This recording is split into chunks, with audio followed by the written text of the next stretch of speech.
All right, guys, we got a fun video today. We're gonna determine if the age-old myth of bananas on a boat is bad luck or just total horse crap. So we have about 25 to 30 bananas. We're going hybrid striper fishing with Kevin Hill, the wiper sniper. Patoka Lake, Indiana. It's a really good lake for hybrids. So let's check it out. Let's see what happens.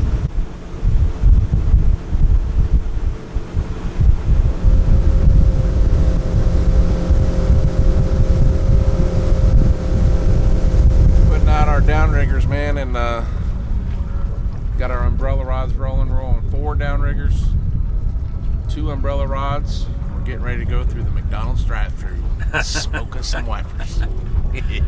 Fish on. All right, we're on Lake Patoka today, fishing with the wiper sniper. All right, so here's the spread. As Kevin was saying, he's got 4 downriggers going, and then we've got 2 umbrella rods out the side. So 6 rods going. That's the max 2 anglers can have out.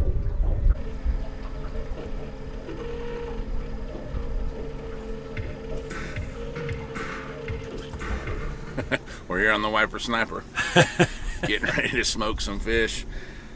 And we love bananas before we go fishing. Hold on, let me put in my rod holder here. There you go. I'll tell you what we're actually doing here. This is Kevin Hill, the wiper sniper, becoming famous pretty much countrywide for just absolutely slamming huge quantities of big wipers very consistently. So Kevin asked me the other day, he said, hey, you want to go fishing? I said, sure, why not? Let's do it. But we're going to make it a challenge.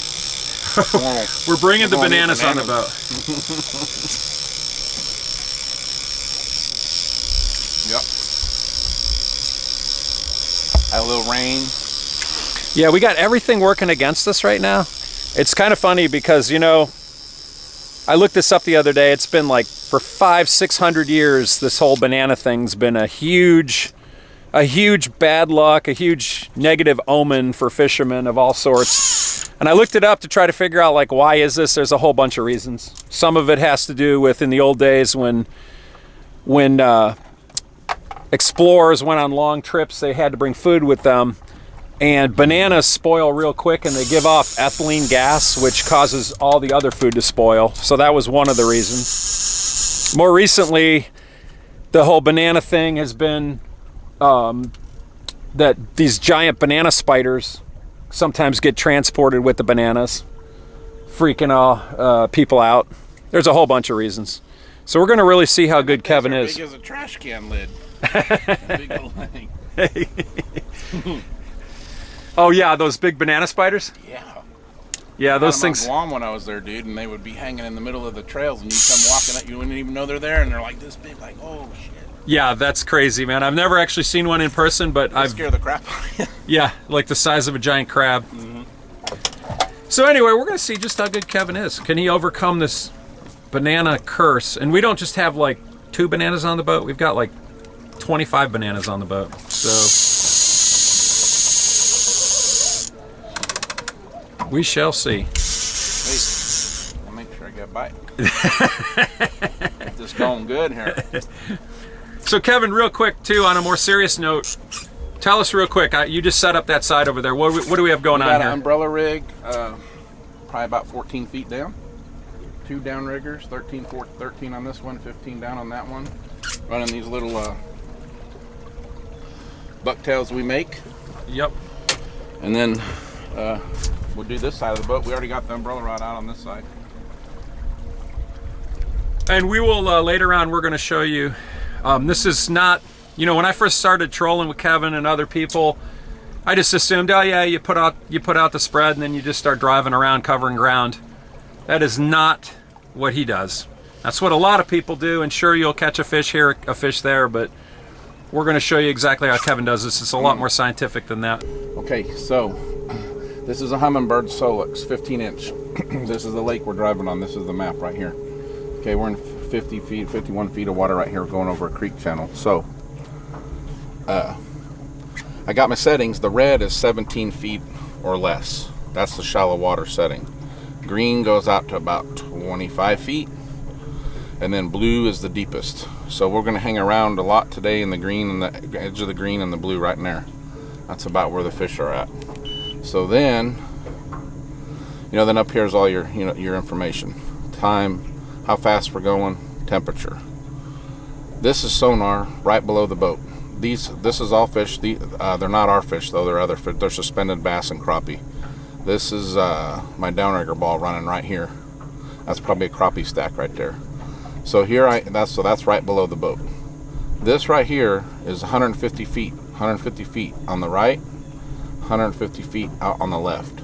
So you can see right here, I'm going over this creek channel. Right here's the creek channel on my left. I just went over it. See it right there? Yep. I just went over the thing. The clarity on that is just stupid. Yeah, you can see the bottom. There's no. So now watch here. I'll show you what fish look like when we go over fish. I got some screenshots here. So let's say.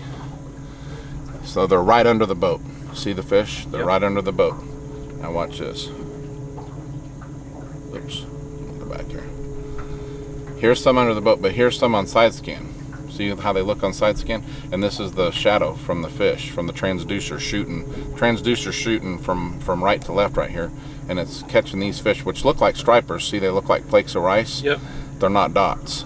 That is. So these right here are hybrids. These are wipers. These are dots. See, and here's the shadows right here. Yep. So here's some other ones right here that could be stripers right here, and then here's some more hybrids out here. And that's the key. That side scan. Yeah. Because any idiot can just drive over fish and catch them. Right. But it's finding them on side scan, marking them, and then coming back and targeting them. Right. So I go like this. I push my finger down right here on this school of fish. It drops a point up here. And I go around and I come back and I get in that area. A lot of times they're still there and we smoke them. So I had guys, when I sold my last Solix that were the 12-inch, and I just bought this 15-inch, dudes online were like, hey man, we want to buy your fish finder with all, here's some more fish right below us. And here they are on the side. We want to buy your fish finder with all your waypoints in it. And I'm like, I don't have waypoints. I delete them every day. As you can see, my whole screen right now is completely clean of waypoints because every day the fish are on different spots. So what do I need waypoints for? I need a clean slate to start. So when I start seeing fish, I start laying down dots while I'm fishing, and so I know where they're hanging out, and I come back and I get them. That's what we do. Here's the schools of shad right here. They look like clouds right on our left. So the fish over there. Hit again. Well, that didn't take long. The banana thing, we're starting to question whether it's real. See? Yeah, Kevin's finishing that banana right there. It's funny too because he just showed me the screen. I lowered the downrigger right into the fish and it went off. And that's the one that went off because they were a little deeper than normal. And so that downrigger he took down to about 20 feet. About 20. It was at 15. The other ones are all way higher. And immediately, boom, it went off. And then we saw a couple pop the surface as fish. well. Look at this fish, man. Think it might be a striper? I don't know. It's a big one. Look at that.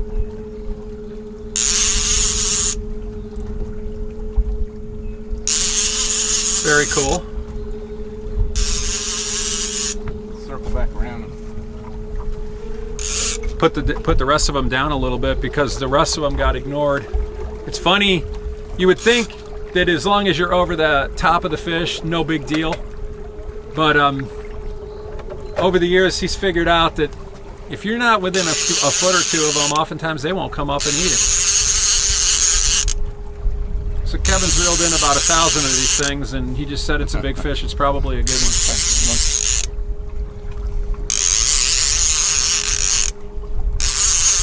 Oh yeah, I just saw white.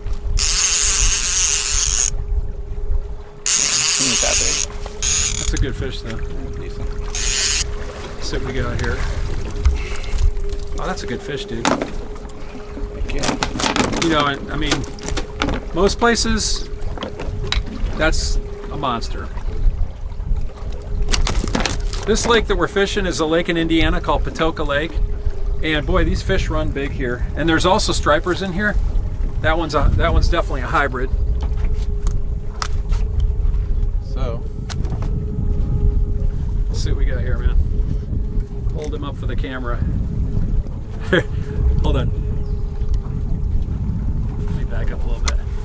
Hold him sideways. I want to come in tight. These things are really cool. Check out the patterns on these fish.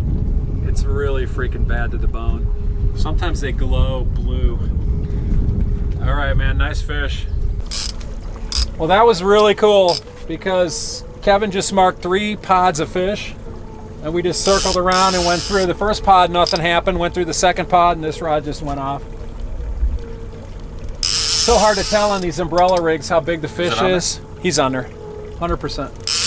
Head shaking. It's hard to tell how big he is because there's a lot of drag from the umbrella itself. But hey, look, and there's bananas on the back of the boat. yeah, you know what? This Did banana you bring thing. those? This banana thing is bullshit, is all I can say. at least when you're fishing with Kevin, it's bullshit. Because we're doing just fine.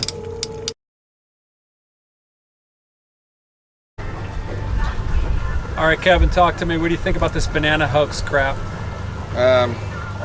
Well,